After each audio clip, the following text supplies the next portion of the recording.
everybody, welcome to the United Stand. I'm Mark Goldbridge, and welcome to is exactly the right number. 2 Manchester United, 1 Manchester City. I tell you what, a few people last week or a couple of weeks ago said we're back when we beat Everton, and Amorim came out and said, we're not back. And I didn't think we were back. But I think today we're closer to being back than we were against Everton, because that was a complete performance. Away at Man City in a Manchester derby. I know they're a bit shit at the moment and I know they're in trouble, but it's still at the Etihad. It's a difficult place to go. 50% possession as well. So many good performances. So many things going against us. Their goal was jammy.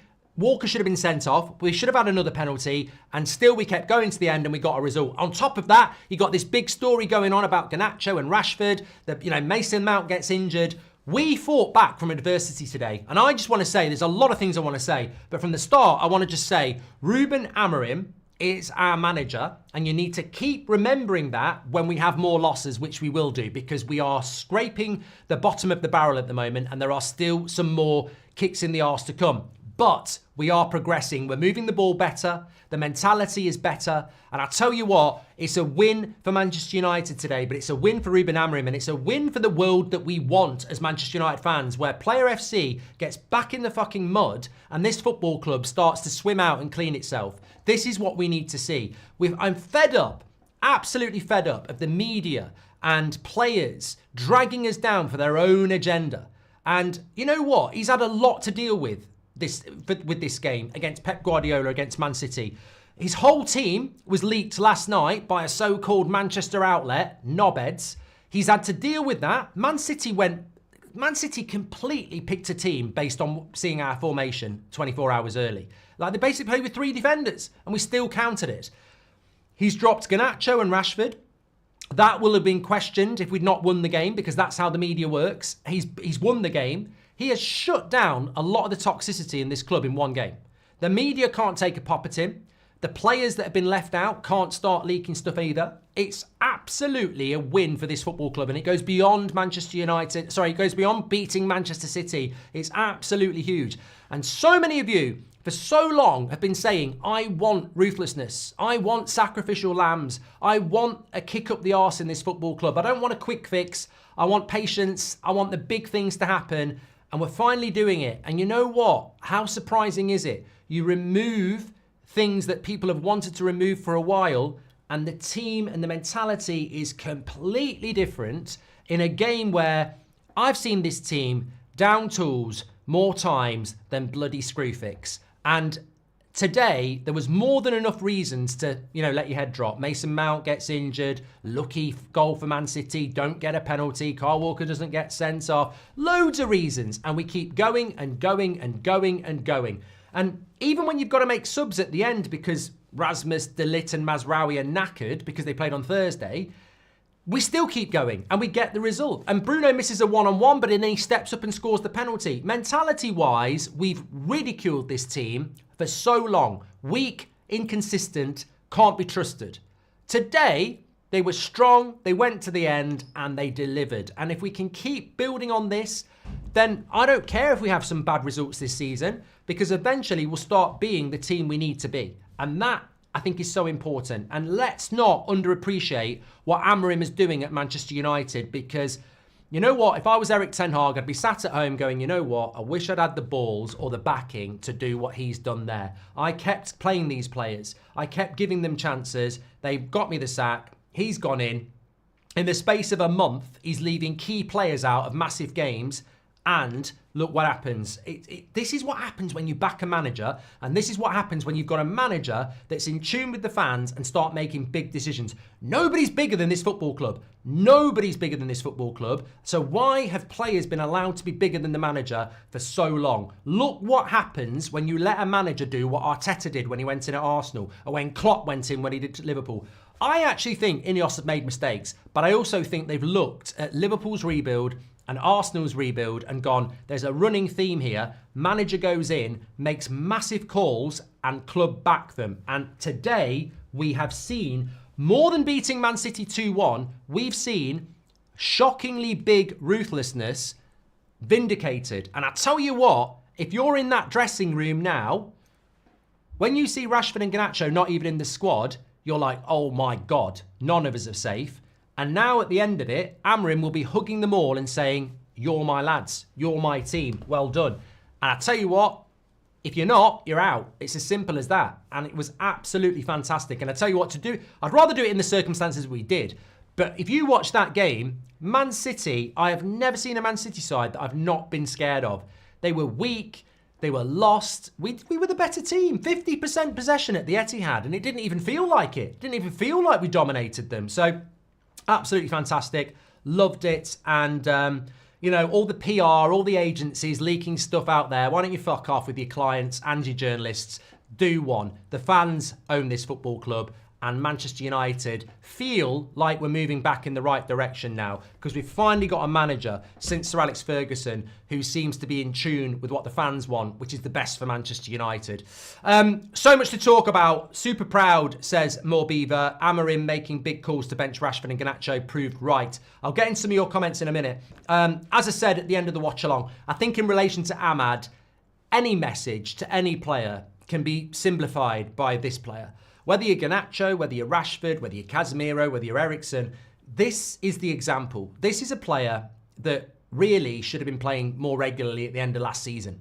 He had to wait for his chance. And the worrying thing about that was that while he was waiting for his chance, people like Rashford were playing shit. He should have played in the FA Cup final. He got dropped. He comes back in pre-season. He's the best player in pre-season. He's out the team again. Rashford continues to be shit. Garnacho, you know, plays ahead of him as well. Amorim comes in, trusts him.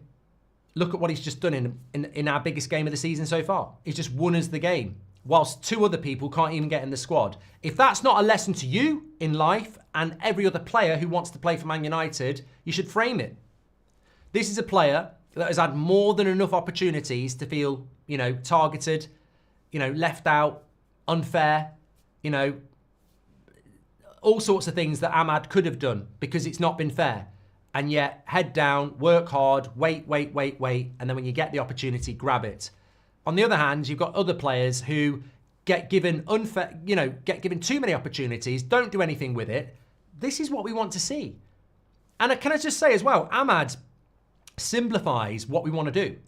There's still time for people like Garnacho, but you've got to screw your head on. You've got to screw your head on and look at someone like that. You know, he's only 2 years older than you. You can turn it around. Rashford maybe can turn it around. I don't know. But that's what we want at Manchester United.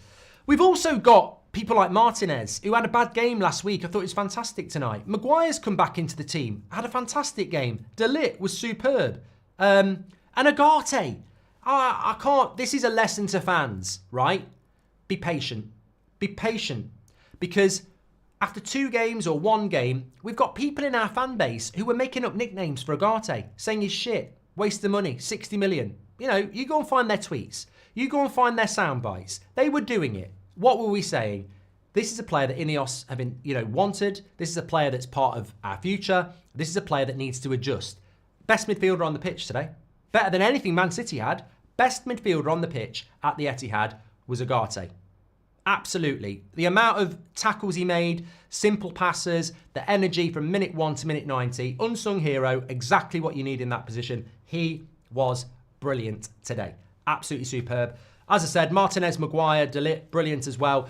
And I think at 1-0, maybe even at 1-1, I was thinking one of them will be my man of the match. But it's got to be Ahmad. We'll do the player ratings in a minute, but it has to be Ahmad. It was absolutely fantastic. And can I just say, I have to say this. I have to say this because if we'd lost this game, then I would have been saying it anyway. So I must say it if we win the game. We nearly got cheated out of that. I still stand by, and it doesn't dampen it completely. Kyle Walker should have been sent off in the first half. We beat Man City 2-1 and we were cheated twice. Kyle Walker should have been sent off. He tried to get somebody sent off and should have got a yellow card for that, and he was already going to get a yellow card. So Kyle Walker should have been sent off, 100%. And that Rasmus one, apparently from VAR, I've got this hot off the press. This is why it wasn't a penalty in relation to the Rasmus one. Now let me find it. Here it is. The referee's call of no penalty for the challenge between Rasmus and Diaz was checked and confirmed by VAR, deeming it as normal contact. Now, last year, we lost at Old Trafford by 1-0, I think, because of the softest penalty you'll ever see that VAR gave. We have just seen a penalty on Rasmus where he knocks the ball past Diaz. Diaz tries to get the ball, misses it and takes the player down, and that's not enough contact. So let's not forget, we won. We won.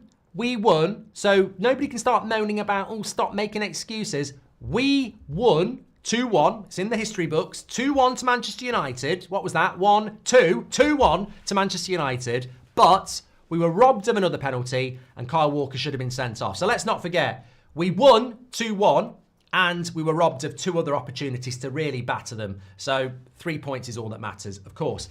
But look, you know what? I genuinely, we're going to do the player ratings now, but I genuinely want to say that I feel that this game has to be the start of something. It wasn't that long ago that we were 2-0 down at the Etihad under Jose Mourinho at half-time and they were going to win the title that day. And we came out in the second half and we won 3-2.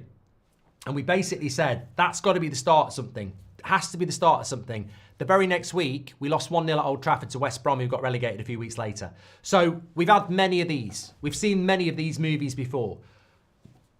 This has to be something. Leaving Garnacho and Rashford out needs to change to a mentality thing.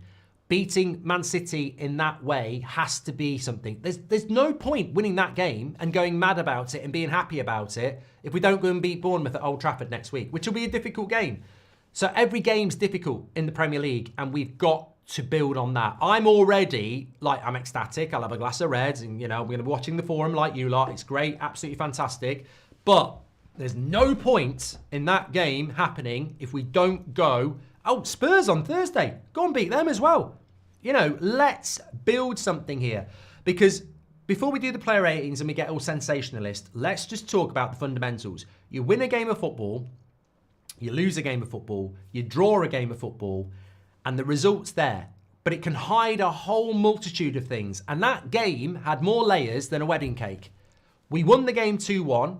We scored 2 late goals. But their goal was jammy. It was luck. It was a lucky cross. And that was about all they did. I don't remember a clear-cut chance for Man City. Erling Haaland, yet again, shut down by Man United's defence. As he's been shut down many times. Varane's done it. So, yeah, we did defend really, really well. We had 50% possession at the Etihad and Man City are a possession-based team. We've beat Man City before with Oli and Jose and we haven't done what we did there. We've not had 50% possession. We've not limited them to many chances. We've hit them on the break, stuff like that. We actually were the better team. We did deserve to win that game. And also, what I'm really noticing is that, look, Rasmus again today, holding the ball up, keeping the ball, laying it off. Martinez, lovely balls into the channels. One of them led to a goal. Yeah, there's things like that happening. Defensively, we're better organised. But one thing that we're not talking about, I still think we can create better chances. But one thing we're not talking about, and I saw it against Arsenal, who are a good team, and I saw it again today against Man City, and this is where you judge it. How many times in that game did we not create a chance, or we did create a chance, or, deflected for a throw-in, but we pinned together 5 or 10 passes in really tight spaces, like really quick passing. Bang, bang, bang, bang. Bang, bang, bang, bang. Bang, bang, bang, bang. You're not watching Call of Duty. I'm talking about passes. And we mustn't lose that analysis. We're passing the ball a lot better than we've passed the ball in 10 years. And just because it's not leading to goals, we shouldn't ignore it. We are really getting so much better at retaining possession, but not always does it lead to something.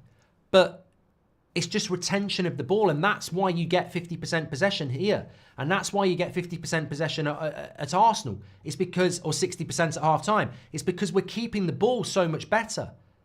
These players are playing in a different way. And it's technical, and it's little one touch, and it's tight control.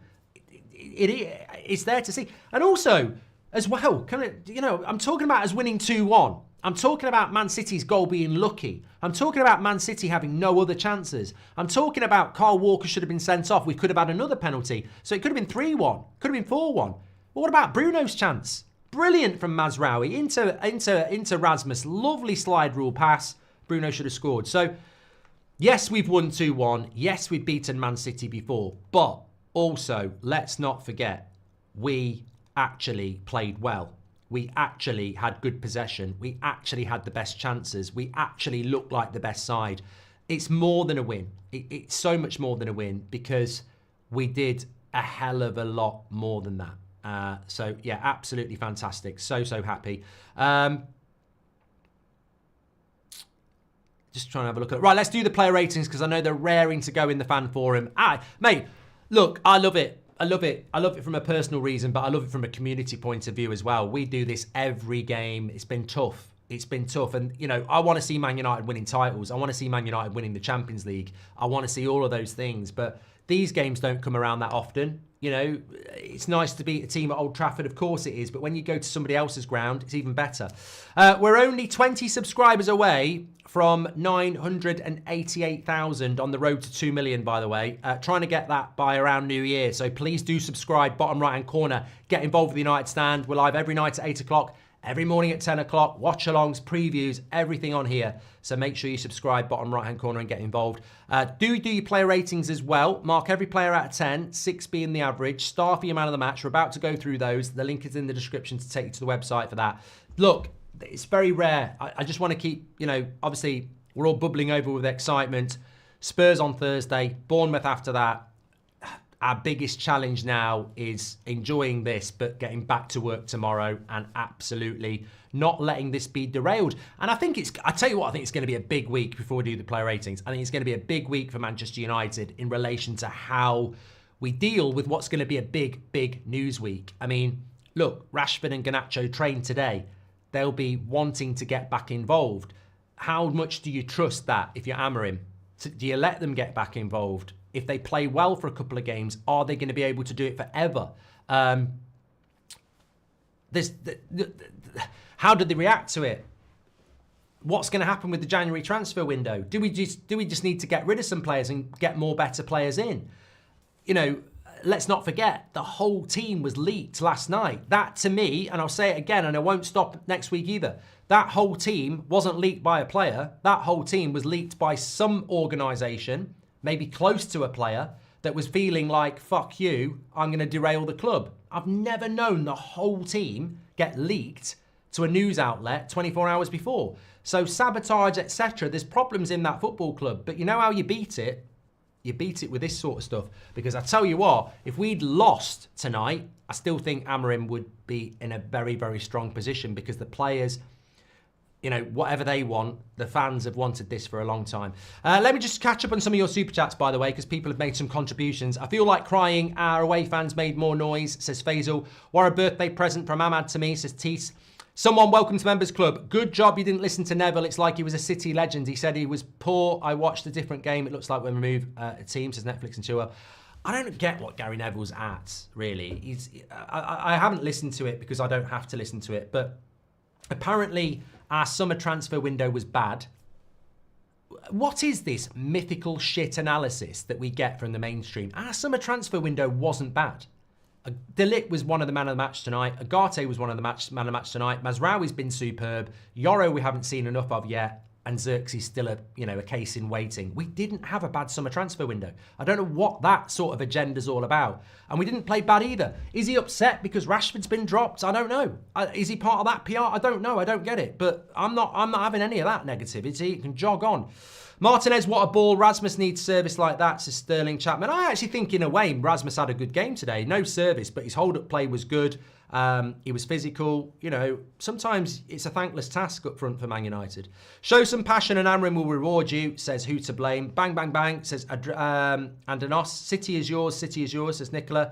Where are stupid City fans now? Cry, says Vivek. No worries, mate. I know you probably didn't see my previous chat, but Ahmad thing, says Shatter. Maguire running over to get in Walker's face. Love to see him choose United over internationals there, says EG. It's clear, by the way, we're playing that we're not used to the system, but the grit and drive shown by certain players is pulling us through, says CJ. Did Ahmad get possessed by the spirit of Euro 96 Gaza, says Paul Primetime. Agate and Mazraoui are guaranteed 7 out of 10 every week, says QT. Don't forget De Ligt as well. I thought he was fantastic. Anthony Super Sub, says Keel. Eric Ten Hag must be throwing hands in the air right now, says John. Look, I like Ten Hag. I wanted him to do well, but in hindsight, he should have done what Amorim did today and actually thrown Rashford out of the team, shouldn't he? Just for a couple of games, tough love. We might get the real Rashford back now. You don't know. Eric Ten Hag must City swivel on this, says Butter. Do you think the City rumours are true? Their performance is due to cycling of Pep as a history. I don't know about that, Decky. Amorim is the first manager to beat the same team twice with 2 different teams, says Lucas. If Man City had Agate, they'd still be dominating, says TBH. So important, says Krista. I've got goosebumps. Hi, Mark. Nice to have a little positive after a tough week after doing LVF the past year. 7-week pregnant to lose it after a couple of years waiting, says Sean Dunn. Really sorry about that, Sean. And football can be escapism, can't it? He's running down the wing, doesn't leak the team. Viva Diallo, says Stephen Sharp. After everything, we came back on Fergie time. Just cherry on the top, says Alan. How many times should Amorim beat Pep, says Shiv Shine? It was very like that Sporting result, to be fair. Although Man City played better against Sporting, if I'm being honest. First boss since Sir Alex with some metal back him, says Johnny. Give Ahmad the 7, says Luke. Winning against City without Rashford and Garnacho will be a massive ego blow to them, says Dejan. Rashford is actually Dele Alli in disguise, says Marco. Shout out to Ahmad for always playing for the badge and to Amorim for making the gutsy calls, says Paul. I can't wait to do Amorim's score, by the way. Could it be a 10? If you put in the effort, you will play. Love that, says Tigran. Hi, Mark. The power above helps those who help themselves. Amorim was bold, says Karen. We're in Manchester, aren't we? Let's take this win and build some momentum, says Jeremiah. My voice is completely gone, says Jason. Ahmad, love him kissing the badge, says Jay. I thought Ten Hag was perfect for United, but Amorim really exemplifies everything we want, says LMP. We look like a team today, both on and off the field. Big up to Amorim for dropping key players, says Kofi. Mark, you said at the start of the weekend that you couldn't see all 4 top teams winning at home, but I don't think you could have seen this, says Owen. You know what? I felt in the second half, right at the start of the second half, I said we're not losing this game. I just had a feeling that we would get what we deserved, and we did. I sell Dalot to Madrid, get proper left wing back, says Rudy. Yeah, Dalot's an interesting one to talk about in the match reaction, actually. Dewold, thank you very much. What a win, says William. Can we give Ahmad the 7, says Conved. Super proud of the team today, says Morbeaver. Walker got headbutted so hard he doesn't know which wife to go home to, says Liam. I can see something coming together, says Jace. Anthony Taylor is a disgrace, says Jackin. Eras do indeed come to an end, says Sebastian. So glad we won, says Sir Dave. Look, today, Mark, my prayers were answered, says Ian J. White. Ahmad, says Lindo. Even a leaked team sheet couldn't save the twat, says Sean. Mick J, thanks for being a member. Great game, fantastic result, says Ross. Look, in relation to Man City, all I'll say is I think Pep needs to go. And in relation to their title hopes, I think we finished them off today. I mean, obviously, we didn't get them out the title race, but I think with Liverpool dropping points, if they'd won today, they'd be back in it a little bit. They're miles off. They're so far off. I think we've just killed their title hopes. Right, let's do these player ratings. They're waiting to go in the forum in Manchester as well. That's going to be a cracking show. Can't wait to see what Ricky's got to say. Rascal says, if we lose the game, the ref has no consequences. Carl Walker, red card. Rasmus tackle was a penalty. Mark, what can we do to make a rule where the referee is penalised? Yeah, well, you know, the PJMOL is generally just shit. Anana for me today was probably a 5. I thought he was below average. I thought his distribution was poor. And, yeah, I just want him to be more commanding on corners. So I'd probably say a 5. Yeah, maybe no. 5's a bit low. 5.5. I don't think he was average. I think he was slightly below that. So I'd probably say 5.5 from Manana today. De Ligt for me was a strong 7. I mean, I think he was close to being man of the match until Ahmad appeared. He started the game so well. He was reading the ball. His passing was good. He was aggressive. Just so consistent for us at the moment. So I would say a 7. I think Maguire pushed for a 7 as well. I agree. I mean, obviously De Ligt came off, but Maguire stayed on. Yeah, very physical as well. Really suits him in the middle. Obviously, I think in certain games you want to play higher up the pitch. You want to be more attacking, so maybe you wouldn't use Maguire, I don't know. But in that sort of a game where you're going to have to defend against the good side, he does work well. You know, Maguire's always been somebody that works well in a back three, whether it's the left-hand side or centrally, and he played really well today. And, you know, you can't question Maguire's mentality. Obviously, his injury record and his age and even his wage are something you might question whether you'd want to keep him beyond the summer, but maybe you keep him for one more year. I don't know. I thought he was very good today. Martinez, again, 7. Isn't it great to give all 3 centre-backs a 7? I thought they were all very differently brilliant in their own way against a good side, but especially Martinez's passing. It was so good. And Yeah, I thought he was shaky against Forest last week, and people quite rightly questioned him, but I thought he was fantastic today. I thought all three of the centre-backs were fantastic. Mazraoui, probably a 6.5 for me. Yeah, I mean, look, I'm happy to give him a 7, actually, but I don't think he was as good as he has been. The reason I would say it is I think he's tired. I think he was tired today. But it was his run that got Rasmus to playing Bruno. So, look, he wasn't... Probably a 7 is about right. But I did think he looked a bit leggy today. And so did Ahmad in the first half. So, and obviously Rasmus and Delit tired as well.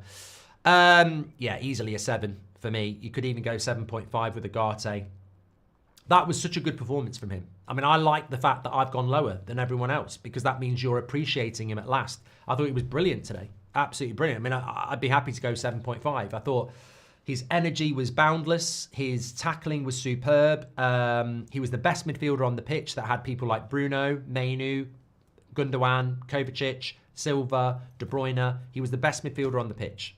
Absolutely the best midfielder on the pitch. He was brilliant. I liked the signing.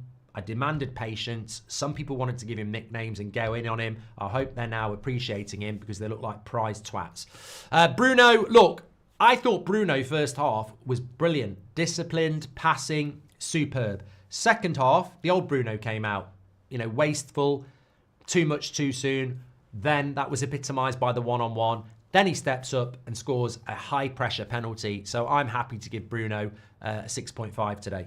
I think it was a tale of two halves, but ultimately, people say, we can't have Bruno, we can't have Bruno. People need to learn, we need Bruno. We saw it when he came off against Forest. We need Bruno. We need Bruno. He might not be the perfect captain, but he's the only captain at the moment. So I think he's so important to us. 5 for Delo, or whatever I gave Onana. I'd give Onana and Delo the same score, 5.5. Let's give him 5.5.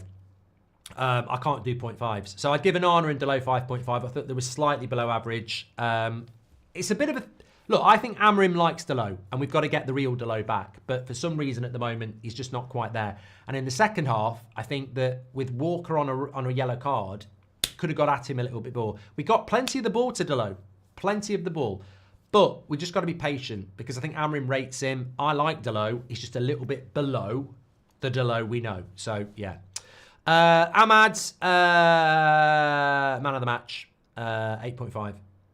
Easy. And we've spoken about him so much, but yeah, just a fantastic performance from Ahmad. Match winner. And this is the thing, you know, it's a message to these flair players is that perseverance and concentration is so important because I think there were times in the game today where Ahmad was wasteful in the first half, but you keep him on the pitch because the mentality changed the same. The work rate stays the same. And this is a lesson to everybody. Stay in the fucking game. You know, a bad first half doesn't mean you're going to have a bad second half. A bad Monday morning doesn't mean you're going to have a bad Monday afternoon. You know, it does, you know, a bad starter doesn't mean you're not going to have a good main meal. It's staying in the game. It's mentality. And I love that. I appreciate that people won't play well every minute of every game. They won't. But stay in the game. Mentally stay in the game. And Ahmad wasn't bad in the first half. He just could have been a little bit better. And then towards the end of the game, the mentality stays the same. He stays in the game and he wins the game. He wins the penalty. He wins the goal, gets the winner. This is what it's all about. This is elite football. You know, just because you're having things aren't going your way, stay in the fucking game. The biggest defeater is your mentality. And Ahmad doesn't let it get to him. He keeps going, he keeps going, he keeps going, he keeps working. Fantastic. Man of the match. Do you want the truth? Yeah, I mean, that score is because it's 3 injuries this season. It's 4 last year. It's a dead end. It's a dead end. You know, if we're going to be ruthless with Garnacho and Rashford, we've got to be ruthless with Shaw and Mount. There's just no point. Look at how we've won that game today, staying in it till the end. You can't stay in it. You can't stay in it till the end if you can't stay in it, full stop, because you're not fit. We've got to build a team of players that are going to be in it together. And it's sad for Mason Mount personally, and I do empathise with that. But as a Man United fan, we can't be a charity. We're still 12th in the fucking league. We're 12th. You can maybe carry Mason Mount and nobody else. But you can't carry Mason Mount, Casemiro, Eriksen, Shaw. You can't carry everything. You've got to start clearing some of this out. And I just don't see a way back for Mason Mount because he's what, mid-20s and he can't stay fit. It's really sad, but you know. Rasmus for me, I'd probably give him a 6. It's a fair score, a 6. His work rate, his hold-up play was absolutely fantastic and he was really physical, but there was scraps, there was nothing. I don't think he had a shot in the whole game. So realistically, it was 6. But you know what? It would have been a brilliant assist to Bruno, and Bruno should have scored, and I thought the work rate was really good, so I'd give him a 6. Yeah, sub 6 for me, all 3. Nothing wrong with any of them.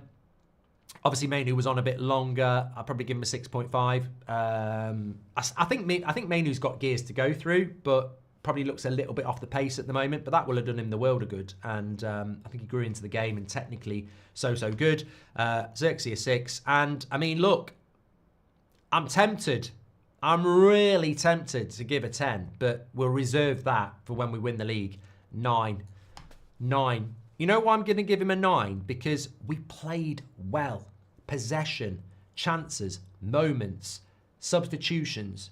And let's not forget, Mason Mount gets injured in the first 10 minutes. That's massively disruptive. Leaves out Garnacho and Rashford. Doesn't even put them on the bench. Balls of steel. That is a manager. That is a performance. It's how you pick your team. It's how you deal with issues. Bad luck. Leaving people out. I mean, God, as I said before the game, I've seen David Beckham get dropped out of the blue at Ellen Road, Leeds, Man United. Massive game. Dropped David Beckham. What he's done today, he's done it to 2 players. I've never seen that. I mean, there is no way Rashford and Garnacho wouldn't be on the bench. No way. So whatever's gone on, he has took a hard line, and I nearly gave him a 10. But because I just think it's been long overdue that we have a manager that starts making these sort of calls. We're Manchester United. Respect the fucking badge. We should never have been a club that was allowed to be dictated to by players and agents. And, you know, you saw what Mino Raiola was like with Paul Pogba, giving interviews, undermining the club and the manager. This never should have been allowed to happen. And it's been going on for too long. And other players have seen that and they've done it with their agents as well. I'm telling you now, that team that got leaked last night, I think that's a brief from an agency to the Manchester Evening News because they're pissed off about something. Now, I don't know who that agency is and I don't know what they're pissed off about, but that to me looks like sabotage, planned sabotage, where they've got in contact and said, that's the entire team, and we know it's the entire team because this and this, and you know, you go and do something with it. And United need to look at that. You know, personally, whoever's behind that, it just feels like a PR submission to cause Man United problems. Figure that one out for yourself. But the journalists who put that team out, for me, and that outlet, they're not Man United fans. They're not Man United fans. That's not in Manchester United's interest that that squad, that team goes out the night before a game like this. It's massively, massively compromising. And when I saw Pep Guardiola's team with 3 defenders and all those attackers, he's done that because he knows our back 5 is all defenders. So, yeah, and that's another thing that Amorim's had to deal with. So, a 9 for me, easily, a 9. Absolutely, no doubt about it. Who was your man of the match? Well, smash a like on the video. If it's not Ahmad, I'll be stunned. It could be massive. 91%. 91%. And you know what? The funny thing is, with 10 minutes to go, he wasn't even in my top 3 because I thought, you know, Maguire, De Ligt, Agate, Martinez were just brilliant. So absolutely fantastic. So pleased about that. We've had over 70,000 people watching this. This community is amazing. This movement is amazing. They say it's all about negativity. It's never about negativity. It's always massive when we win and when we win big. And it could be the start of something. Can I just say, massive amount of people subscribing. We're only 400 away from 990. I don't know how that's gone up so big. 990 would be 10k away from 2 million. Please do subscribe. Bottom right-hand corner. Click the button. It's free to do it. Bottom right-hand corner to subscribe. Get involved with the community. It feels like something's starting around Manchester United. I'm very exciting. I'm going to get myself a glass of red wine. I'm going to watch the Manchester is Red Manchester Fan Forum on the United Stand and look forward to that. Thanks everybody for watching. Please do subscribe. But I tell you what, it feels like something's getting started, and I think this week's going to be really interesting as well. I heard something an hour before kickoff that January is going to be shocking. You need to be ruthless. The biggest thing, and there's so much to talk about, but the biggest thing is that result has to be followed up by another win. There's no point doing all of that and then losing the next week. We have to. Ethan's gifted 50 memberships. Sorry, Ethan's gifted 10 memberships. Mojo's gifted 50 memberships. Absolute legends. I think he's done it twice, actually. Everyone here loves Mojo. Absolute legend, says Keith Keeley. Well, look, I think we all love each other, don't we? We've got an amazing community that, you know, outsiders want to clip shit up. They want to make out it's all about agenda. It's all about negativity. Far from it. Far from it. We're here to build something. We just wanted ruthlessness, and we got it today. Absolutely fantastic. Just magnificent. I can't wait. Can't wait to get the week started. Can't wait to watch the forum. In fact, let's get over there, and I want you to spam the live chat with Amarim Ball is here. Thanks for watching.